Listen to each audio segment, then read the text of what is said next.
autour de moi. Des milliards de femmes ouvrent leurs jambes et leurs bras. Les albums se vendent avant même d'être en magasin. Je suis une légende, Elvis Presley, mon voisin. Entendez-vous les cris des harpies? Entendez-vous les cris des harpies?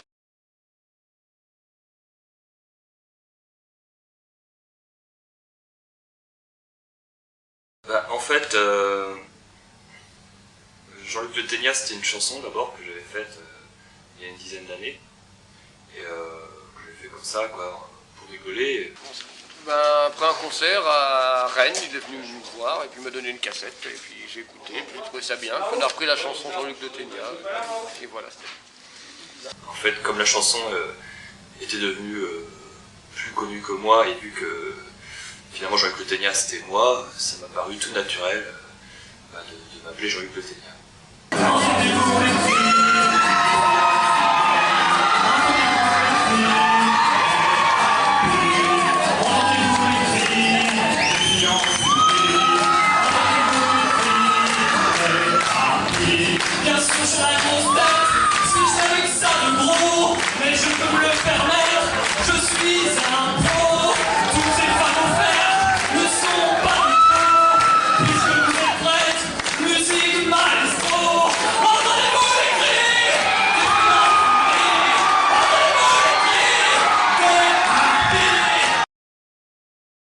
Des fois je suis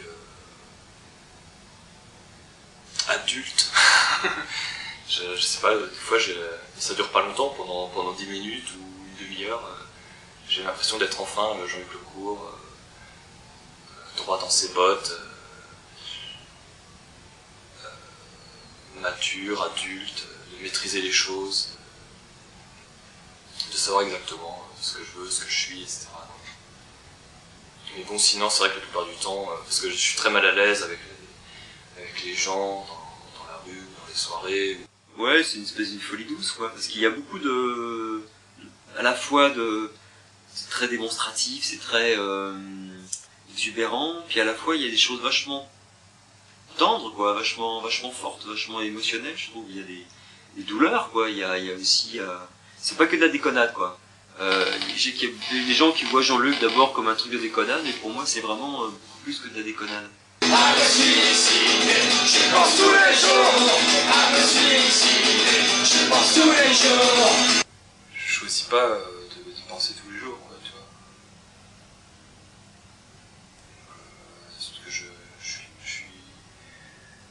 suis malheureux, à certains moments je suis malheureux, et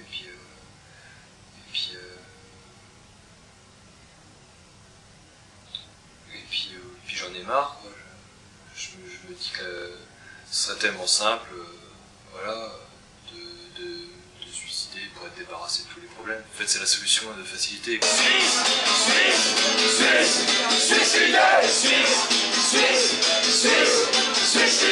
Je voudrais surtout pas mourir avant d'avoir pu mettre toutes mes chansons sur CD et pouvoir leur assurer leur survie et leur indépendance. Alors je l'ai découvert via un journaliste.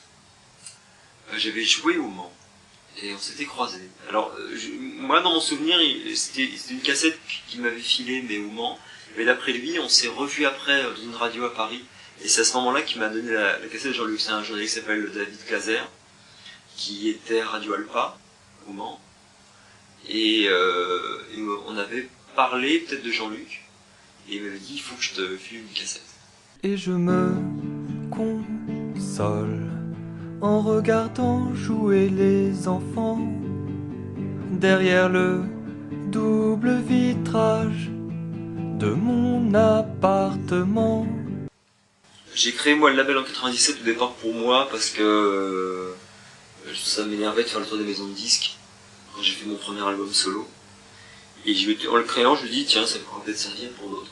Je suis un monstre d'érotisme, je suis un monstre d'érotisme. Donc là je suis sur le label, c'est peut-être faire la même chose, donc j'avais envie de sortir des disques de gens qui trouvaient pas de label et non, je trouvais le travail intéressant. Tu ne fais rien, tu mérites des claques, tu ne comprends rien à la tectonique des plaques. Et puis j'ai eu une journaliste, une fille de Radio Alpa qui m'a interviewé et je lui ai demandé des nouvelles de Jean-Luc. Elle a un peu halluciné. Je pensais que c'était jamais sorti du Mans. Et puis elle m'a dit oh, c'est incroyable, je le connais et tout. Et le soir, elle est venue au concert, elle m'a apporté un CD. Il venait de faire un CD. Et vraiment sur les nouvelles chansons, j'ai vraiment halluciné. Il y a vraiment des trucs super. Les filles ont besoin de se voir, mes chansons sont les miroirs de leurs âmes. Je sais qu'on a fait la bio, j'ai présenté ça comme du folk punk. Mais en fait, le truc qui m'a apparu assez vite avec Jean-Luc, c'est que j'ai fait un parallèle entre ce que fait Jean-Luc et l'art brut. C'est-à-dire que dans le milieu artistique, t'as beaucoup de gens qui ont une approche de la musique, qui veulent être connus, faire des disques intermittents, signer sur une major, des trucs comme ça. Jean-Luc, lui, il écrit pour lui. Il écrit de façon totalement spontanée et naturelle. Et un peu comme les peintres, les sculpteurs de l'art brut font. C'est des gens qui récupèrent des coquillages, qui récupèrent des bouts de verre, qui font de la récupération de trucs qu'ils trouvent dans la rue. Et ils font des œuvres d'art avec ça, sans chercher des références ou des trucs comme ça, mais uniquement parce que voilà, ça leur fait du bien d'écrire ça. Et Jean-Luc, pour moi, c'est un peu ça, c'est un mec qui draine des mots, qui chope ce qu'il a en lui, ce qu'il voit autour de lui, les mots de sa vie de tous les jours, parce que c'est vachement dans le quotidien, Jean-Luc. Et puis qui sort ça comme ça, c'est vrai, puis voilà, ça fait des chansons. Tout le monde était triste à cette soirée, et vous sur la piste, vous me souriez. Moi j'étais autiste, et vous bien roulez. Pourquoi je fais des chansons Parce que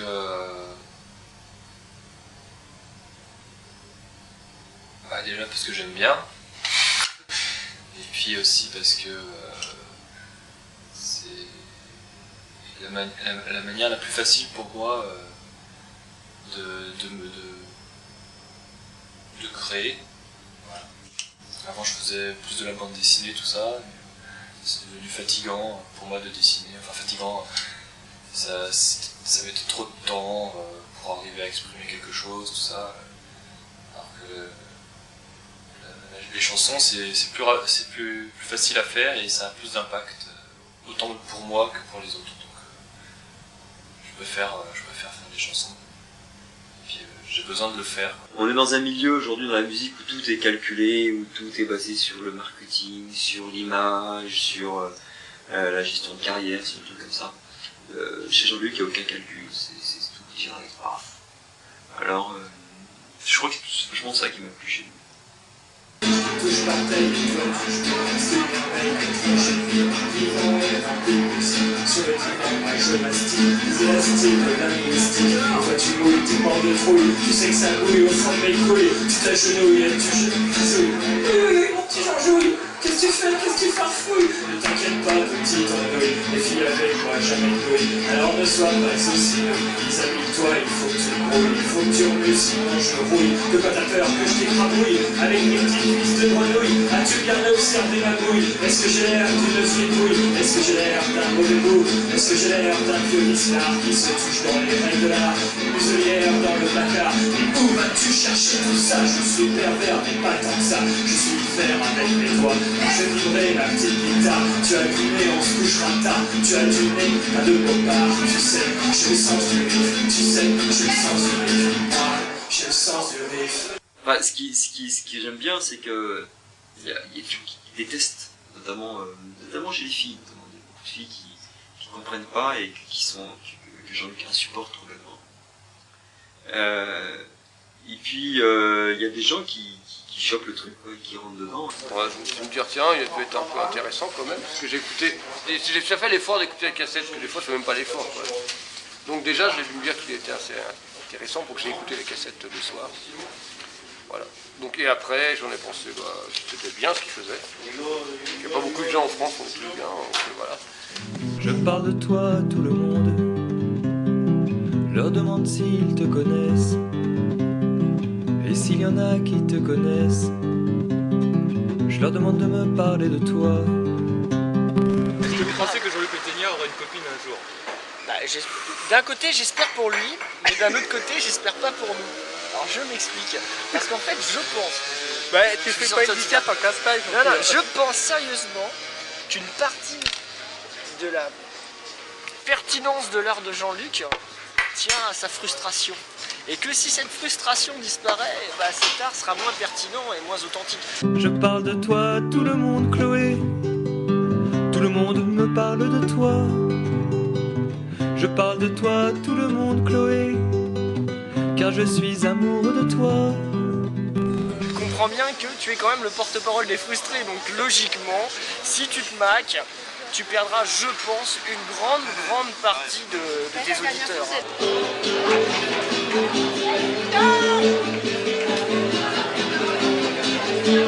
Ce grand dadais aux yeux noirs qui te fait rire dans le noir. Je suis sûr que tu aimes le voir, mais je garde encore un espoir.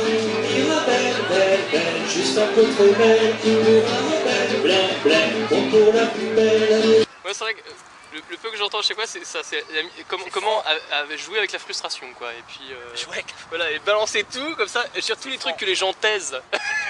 Ce que personne n'ose dire. Et ben là, il la met en grand. Donc ça, c'est vrai que c'est en plus ça permet un peu de rigoler soi-même aussi en même temps, quoi. Et je te suis autocrollé dans la piscine des ardriers. Mais tu n'as Dieu que pour Grandadais, et je me colle dans un pépé. C'est la meilleure manière de gagner en fait, c'est de vivre et puis voilà, parce que j'ai encore des chansons à faire et puis voilà. Je viens chanter sous ta fenêtre, tu m'entends sûrement peut-être.